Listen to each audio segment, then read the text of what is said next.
Selamat berjumpa kembali dalam program Sound Doctrine. Saya Pendeta Wanda Dumais dari Sydney, Australia, tepatnya di La Perouse.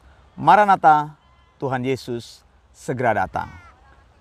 Saudara yang dikasihi Tuhan, beberapa waktu yang lalu saya sudah menyampaikan pengajaran firman Tuhan tentang pernikahan, yaitu tujuan pernikahan yang harus kita pahami adalah menggenapi rencana Allah di dalam hidup kita.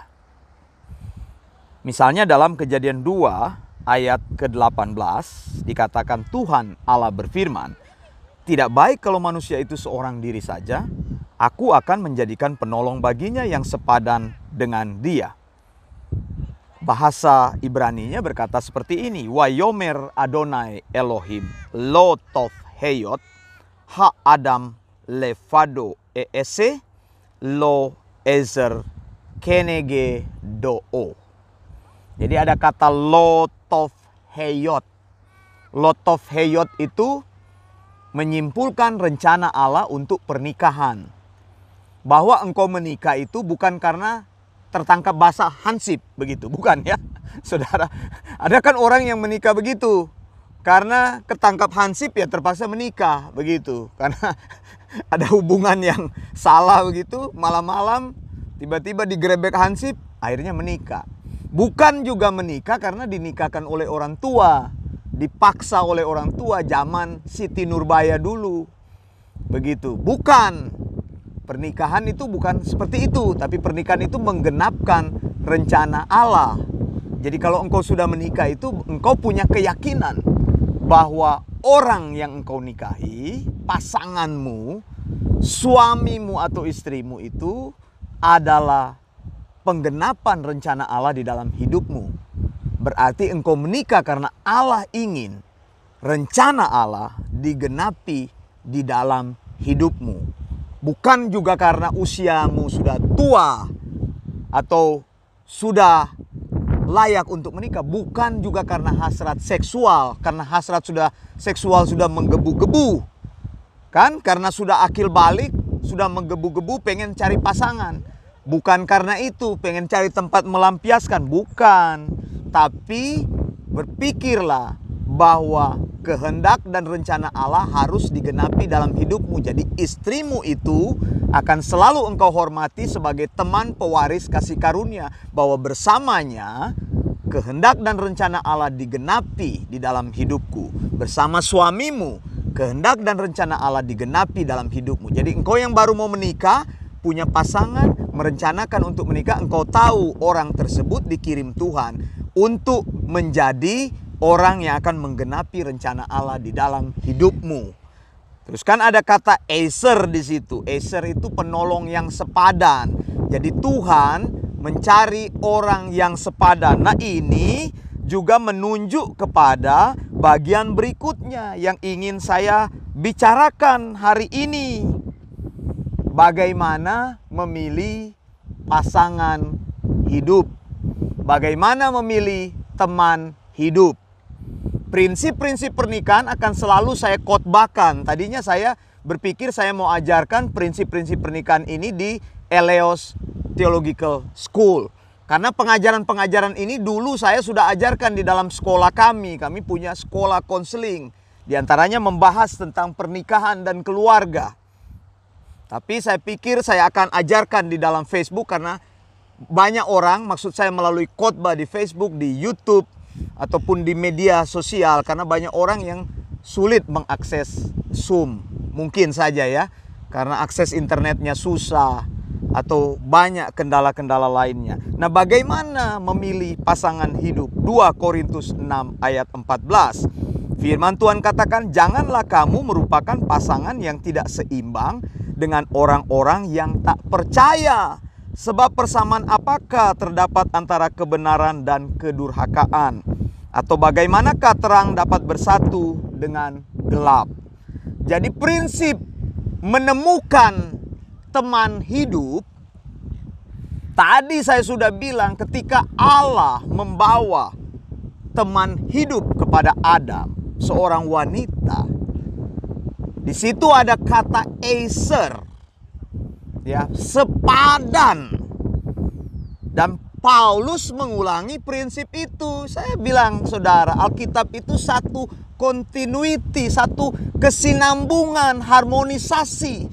Menafsir Alkitab itu harus harmonis. Kalau ada yang bertentangan, maka engkau harus belajar lagi supaya doktrinmu, ajaranmu tidak bertentangan dengan prinsip-prinsip utama. Nah, Paulus meneruskan prinsip pengajaran sound doktrin yang dia terima yang dari sebelumnya.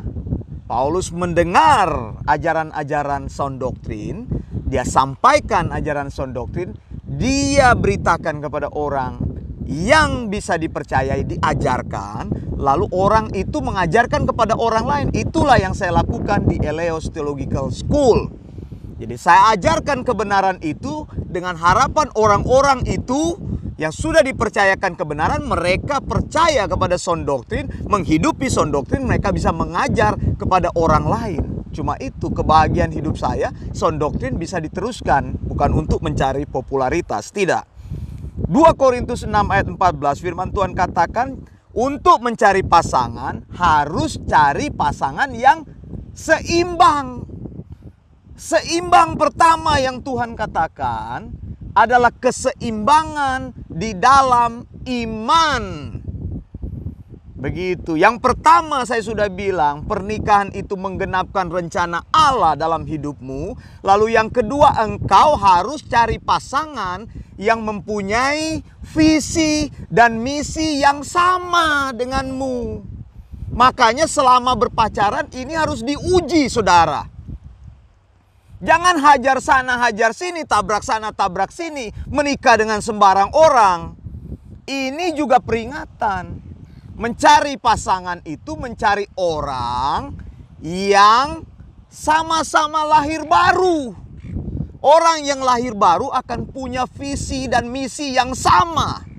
Kalau engkau sudah lahir baru, jangan cari orang yang belum lahir baru. Pernikahanmu akan bermasalah seumur hidup. Saya katakan seperti itu. Dan saya garansi, seumur hidup engkau akan menderita kalau engkau melanggar prinsip Tuhan.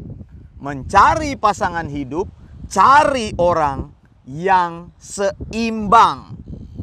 Cari calon istri yang seimbang, yang lahir baru. Kalau lahir baru, maka kalian akan bertumbuh bersama di dalam satu kesatuan. Saya sudah sampaikan, banyak pasangan tidak mengerti untuk apa dia menikah. Sehingga mereka bertumbuh semakin hari di dalam pernikahan, bukan bertumbuh menjadi sama pertumbuhannya, tapi bertumbuh kepada perbedaan. Nah, saudara, orang yang bertumbuh kepada perbedaan, engkau bisa bayangkan rumah tangganya seperti apa. Setiap hari rumah tangganya itu konflik. Bisa terjadi piring pecah. Piring dilempar, istrinya bisa ditinju. Suaminya bisa dipukuli. Karena apa? Karena bertumbuh ke arah yang salah. Pasangan yang seimbang itu apa? Tadi yang pertama, visi misinya harus sama dulu. Lahir baru, orangnya harus di dalam Tuhan. Tidak peduli orangnya secantik apa, tidak peduli orangnya sepintar apa, tidak peduli orangnya dari keluarga seperti apa, tidak peduli keturunan orang ini dari muncul bebet bibit bobotnya seperti apa. Ya, kalau orang Jawa tuh bebet, bobot, bibit, begitu. Gitu. Jadi keturunannya dicari dulu. Tidak peduli sukunya sama suku sepertimu, tapi yang harus engkau lihat apakah dia lahir baru, sama enggak? Karena Tuhan pernah memperingatkan bangsa Israel. Tuhan pernah bicara, aku membenci orang yang melakukan perceraian. Mengapa? Karena mereka sudah ditegur Tuhan, jangan menikah sama orang yang tidak percaya. Mereka menikah kepada orang yang tidak percaya. Akibatnya terjadi perceraian, maka Tuhan marah. Bukan perceraian yang dibenci Tuhan, tapi orang yang melakukan perceraian. Karena ketika muncul masalah, dia merasa istrinya tidak cocok, tidak Apa itu? Mengerti, dia langsung ditalak cerai. Zaman dulu, zaman firman Tuhan menyampaikan, Nabi menyampaikan firman Tuhan Maleakhi 2 ayat 14 itu, di mana pria mempunyai kekuasaan. Kalau pria menjatuhkan talak cerai, maka langsung wanita itu pergi dari rumah hanya dengan baju.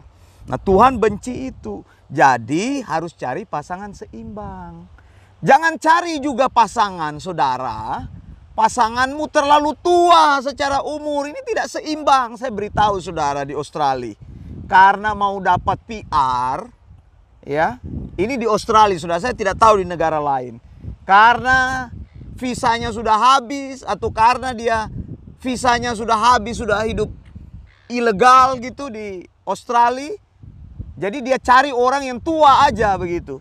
Jadi suaminya sudah kakek-kakek, dia sendiri masih gadis yang ting-ting. Suami sudah umur 70 lebih, dia masih umur 20. Ya karena demi visa. Saya lihat seperti itu. Pernikahannya dibangun dengan cara yang salah. Saudara, kalau seperti ini, perbedaan sudah terlalu jauh. Usahakan engkau menikah, cari yang seimbang. Kalau bisa beda-beda umur, nggak terlalu jauh. Beda 2 tahun. Begitu 5 tahun sih psikolog menyarankan. Begitu, prianya lebih tua. Jangan prianya lebih muda. Kenapa kalau pria lebih muda? Karena nanti terjadi persoalan lagi. Suami-suami takut istri itu. Otoritasnya akan terbalik. Begitu. Pendidikan penting. Pendidikannya harus seimbang. Begitu. Saya lihat terjadi banyak perbedaan. Kalau suaminya sarjana, istrinya cuma SMA. Istrinya nggak ngerti apa yang diomongin suaminya. Akibatnya suaminya malas begitu. Bawa istrinya ke tempat-tempat lain. Istrinya tidak mengerti apa yang diomongin. Jadi dia mulai lihat, mulai cari teman, mulai melirik teman lain yang kayaknya ngomongnya ngerti. Begitu. Dari segi pendidikan penting, saudara. Begitu. Kalau engkau juga dari orang yang terlalu miskin terus menikah dengan orang yang terlalu kaya juga itu susah. Begitu. Kenapa? Berbeda terlalu jauh. Secara suku juga berbeda terlalu jauh. Begitu. Susah, saudara. Menikah dengan orang yang berbeda bangsa itu susah. Menikah dengan orang yang berbeda suku itu juga susah. Tapi kalau engkau rasa engkau bisa menjalaninya setelah melalui berbagai konseling, nggak apa-apa. Jalani. Saya tidak terlalu memberikan batasan itu terlalu kuat. Yang penting seimbang. Yang penting prinsip pertama, orang itu sudah lahir baru. Kalau lahir baru, hal-hal yang lain bisa diselesaikan. Karena Tuhan katakan di sini melalui Paulus, persamaan apakah terdapat antara kebenaran dan kedurhakaan. 2 Korintus 6 ayat 14. Tuhan akan membawa ke dalam hidupmu pasangan yang acer, seimbang. Nah, teknisnya saya mau bilang, bisa ketemu di mana-mana saja bisa, saudara. Bisa ketemu di gereja, bisa ketemu di sekolah, bisa ketemu di bis kota, bisa ketemu di perjalanan, bisa ketemu dalam engkau melakukan kegiatan di mana engkau ketemu. Kalau memang sudah waktunya ketemu, Tuhan akan mempertemukan dengan pasangan yang pas, dengan pasangan yang cocok, yang seimbang. Karena apa? Pernikahan itu bukan coba-coba. Pernikahan itu bukan karena tidak cocok lalu menikah dengan orang lain begitu. Enak aja langsung begitu. Begitu. Banyak kan pasangan begitu tidak menghormati lembaga pernikahan. Dia berpikir tuh pernikahan itu coba-coba. Ketika tidak cocok dengan istrinya, dia mulai cari orang lain. Atau istrinya tidak cocok kepada suaminya, cari orang lain. Saya sudah bilang akibatnya punya anak di mana-mana. Nah, ini tidak dikehendaki Tuhan. Perselingkuhan, dosa-dosa seksual akhirnya menghambat, saudara. Menghambat apa? Menghambat kepenuhan berkat Allah dalam hidupmu. Allah tidak menginginkan hal itu. Jadi pasangan yang seimbang. Bahkan dikatakan 1 Korintus 6 ayat 16. Atau tidak tahukah kamu bahwa siapa yang mengikatkan dirinya pada perempuan cabul menjadi satu tubuh dengan dia. Sebab demikianlah kata Nas, keduanya akan menjadi satu daging.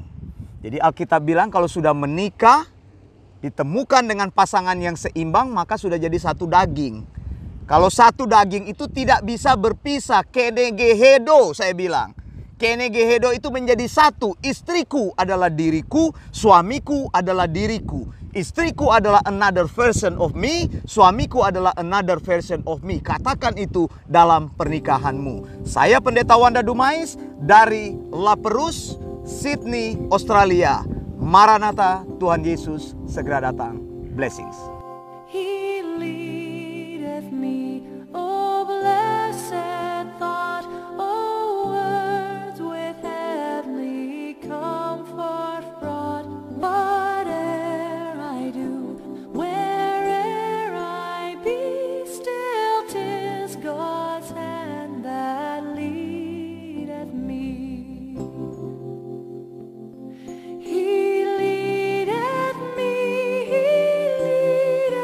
me by His own hand. He leadeth me, His faithful follower I would be, for by His hand He leadeth me. Sometimes mid scenes of deepest gloom, sometimes where Eden's bowers bloom, by water still or troubled sea, still 'tis His hand that leadeth me. He leadeth me, by His own hand He leadeth me, His faithful follower I would be, for by His hand He leadeth me. Lord, I would clasp Thy hand in mine, nor ever murmur nor repine, content whatever lot I see, since 'tis my God that leadeth me. He leadeth me